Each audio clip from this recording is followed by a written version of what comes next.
Today is Sunday, July 2nd, 2006. Mitzi, can you tell me your full name and date you were born? My name is Mitzi Asai Loftus. I was born June 19th, 1932 in Hood River, Oregon. That makes me 74 years old today. Just recently I turned 74. So tell me about your experience in the Japanese internment camp. Well, I was in the 4th grade when Pearl Harbor was attacked, and we were told in December or early January, you probably are going to be moved. And so we were actually sent away from our homes in May of 1942. And we were first sent to what were called assembly centers. And we were sent to Pinedale Assembly Center near Fresno, California. It was very warm, and it was like 110 degrees in the shade, and I broke out in boils, and I ended up in the assembly infirmary. The first time I was in a medical facility of any kind and separated from my parents, and I was put in a bed between scarlet fever and chicken pox or something. I was scared to death I was going to get both of those, and so it was kind of a rough beginning. Did you know where you were going at this time, or why?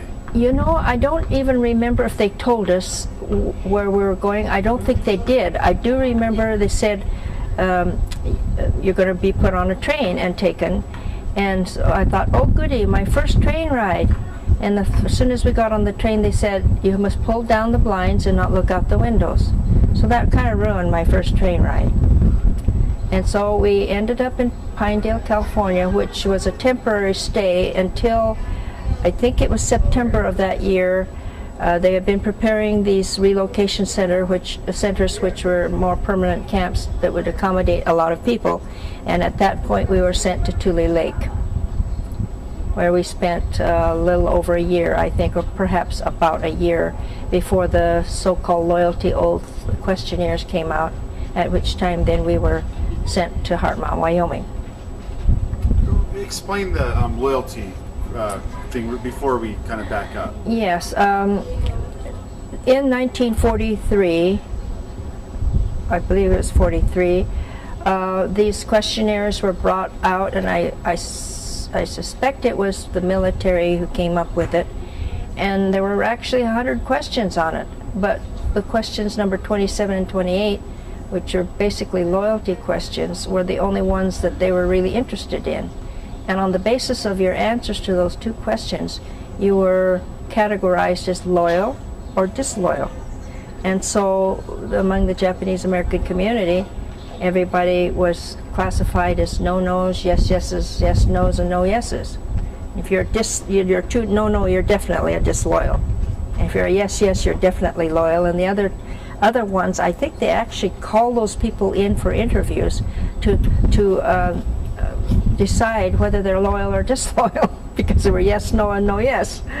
And one had to do with serving in the armed forces of the United States at any time you're called upon to do so. And they used to make jokes and say, well, even a red-blooded American would say no to that. But the other one was the really bad one, because it said, I pledge complete allegiance to the United States of America. That's this country which has taken you from your home and locked you up and wants you to say, I love it. And the second part of that was that I forswear allegiance to the emperor or to Japan or to the foreign power or something.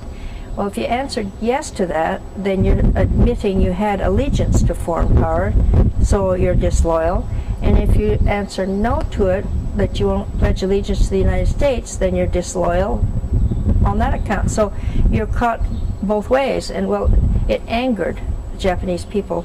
So most of the people answered those questions in anger, with great emotion. And my father, without any hesitation, answered yes to both of them, because he was a realist and a practical realist. And he, I think, must have seen through that and thinking, what are they doing with this? And he came to this country intending to stay here all his life, raise his family here, and he'd already lived here over 30 years. wasn't a citizen because the country did not allow him to become naturalized. That's why he was an alien. And he didn't want to do anything to jeopardize his right to live here. So I remember he went around to his friends that he had heard were going to be no-nos or had signed no-no or whatever, to try to reason with him and say, are you sure this is what you want to do? You know, do you realize they might deport you after the war? Which he was not too far from guessing what was going to happen. And some of them listened and said nothing and didn't change their minds. Some of them just told him to get out of their house. So that tells you how much emotion and anger was in that whole process.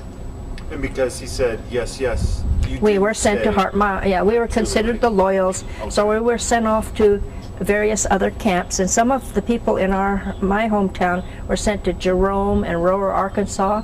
We wept. We thought they were going to the ends of the earth to go clear to Arkansas. And then those who supposedly were the disloyals were kept in Tule Lake, which then became a segregation center, a kind of a detention center for